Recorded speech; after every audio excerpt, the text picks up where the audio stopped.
The following is a shortened version of The Old Nurse's Story by Elizabeth Gaskell. Spoilers ahead, read the original in its entirety for free on Project Gutenberg. Snow, silence, and a house that punishes pride. We follow Hester, a young nurse, and her orphan charge Rosamond, sent in winter to Furnival Manor, a remote, decaying hall so desolate that it was even grander than I expected. The place looks like a memory that refuses to die.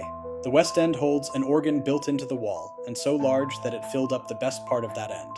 Rosamond's elderly relative, Miss Furnival, sits by the fire, thin, deaf, and grim.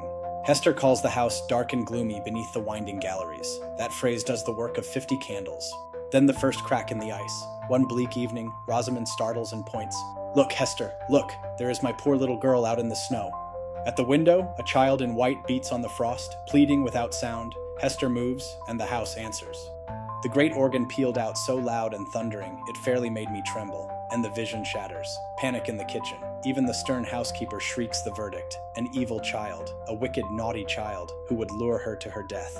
So who's playing that organ? No one living. A blizzard seals the moor. Rosamond vanishes. When Rosamond wakes, she whispers about a pretty little girl who took her hand and led her up the hills to a mourning woman who held her and sang her to sleep. Not a rescue, a reenactment. At last, Dorothy the maid tells what the family won't. Years ago, Lady Maud, Miss Furnival's sister, secretly married a musician and bore an illegitimate daughter. The proud lord found out and cast mother and baby out into a storm. Or as Dorothy says, every wild creature was in its hole, while the child and its mother were turned out to wander on the fells. Now the pieces click. The organ isn't just scenery, it's the old sin-given sound. The child at the window is Maud's wronged daughter, repeating the path that killed her, seeking company or justice, or both.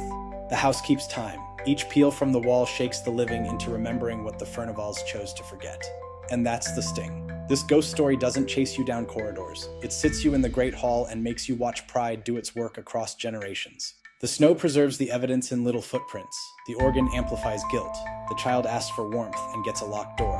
No wonder Hester and we end shivering with dread and pity. So, who carries the heaviest blame here? The proud lord, the silent household, or Lady Maud's family who looked away until the organ forced them to listen? Tell me in the comments. And if this kind of 19th century chill is your thing, subscribe for more. Until next time, keep your candles lit and your prefaces loaded.